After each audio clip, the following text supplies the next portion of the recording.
How you doing, David? Hey, I'm good. I got your email that was asking me about, well, I guess more than anything, you need to know what it is that we do, because there's no way to make a decision about being part of anything that we're doing without knowing what we're doing.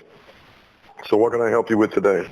I would like to know about the get out of the system. What do you mean by the system? Get out of the system? The entire world system runs on the IRS system in the U.S. The whole system is going global through the UN, but the U.S. runs the UN. Yeah. And so everything that starts here will end up everywhere else. Because I don't care where you live, you're in the UAE. The United States is controlling everyone through the UN. Yeah. And there's no doubt about it. Now, what I have done is that we're not a member of the UN, but we've started a new state. That's the Dominion of Melchizedek. And using the right of self-determination, I have been recognized by the U.S. I've been recognized by Cameroon, Nigeria, the Asian and Pacific Parliamentarians Union, which is about 21 members that's got signatory on our documents.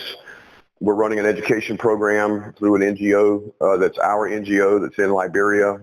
I just met with Dr. Painter this morning. He's leaving to go to Haiti on the 14th, and we're looking at taking over a hospital there, and they're going to give us a building where we're going to implement an education system down in Haiti. So these are the kind of things that we do. And so my whole point is I'm looking for people that understand how to change their national status and become a pledged member of what we're doing instead of paying taxes as a citizen underneath what's going on with the UN. I have no clue about taxes in the UAE. I have no clue what that's all about.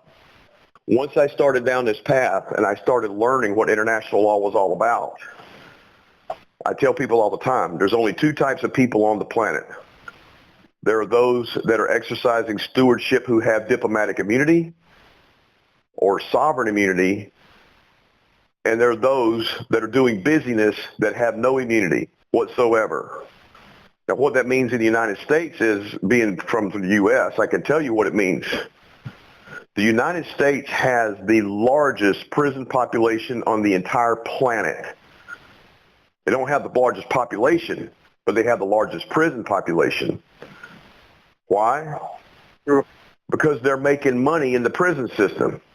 And these people over here are always guilty of something. And since I was challenged in the U.S., I challenged the IRS. I sued the IRS at the Supreme Court. 21 of us came together on a class action and sued the IRS for fraud. Right. They did not answer to the fraud. Mm-hmm. And so the question is the government ever going to admit that they're guilty of fraud? And the answer is no. Well, if you don't like being a part of the fraud, then you have to get out of it. If you're going to tell them, wait a minute, I don't like this fraud. Well, okay, great, but we're not going to change it. So what? Just telling us you don't like it doesn't mean anything to us. I'm telling you people that you're guilty of fraud, but you're saying you're not going to do anything about it. Okay, well then what am I going to do? I have a friend in Canada who will be coming down to Florida in July sometime. Okay. Will you be available at that time to meet him? He might be coming down to Jacksonville. He's not sure at the moment. He has a very short stay in Florida. Well, I'm available, but I'm in Jacksonville. Okay.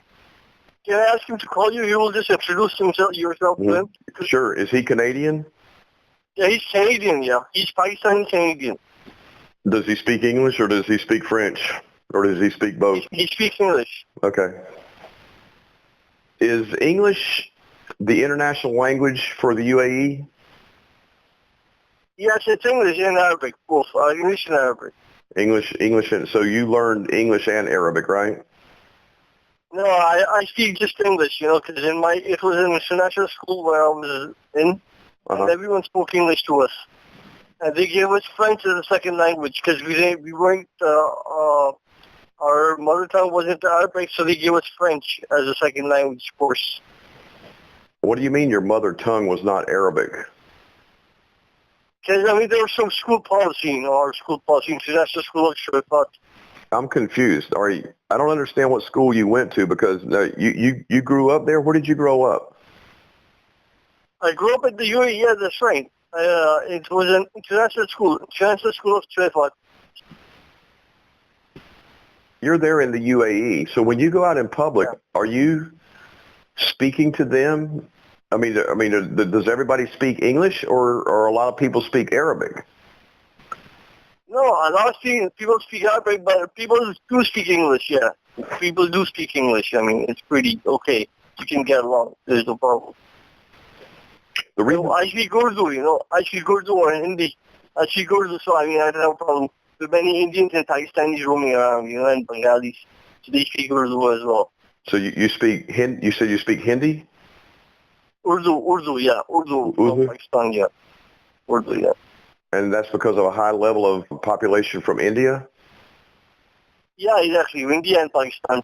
But I'm by origin, I'm Pakistani, I'm from Pakistan. So I speak Urdu. My parents speak Urdu.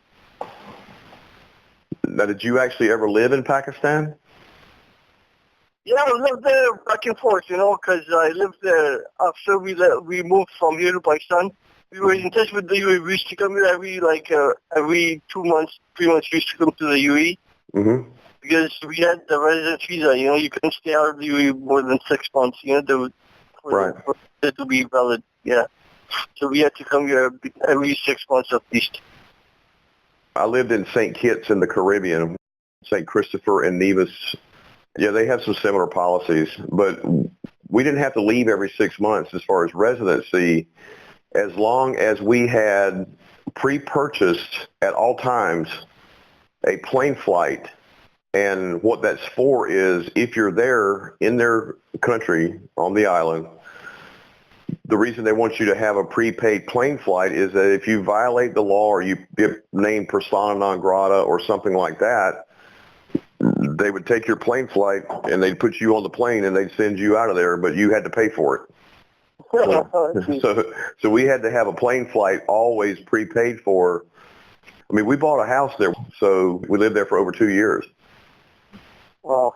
Now, we did fly back and forth to the U.S., but it was not for anything other than just to come visit family and take care of business. Sure. Interesting. David, it's a pleasure talking to you. So we'll stay in touch on you. I'm waiting for your email, right?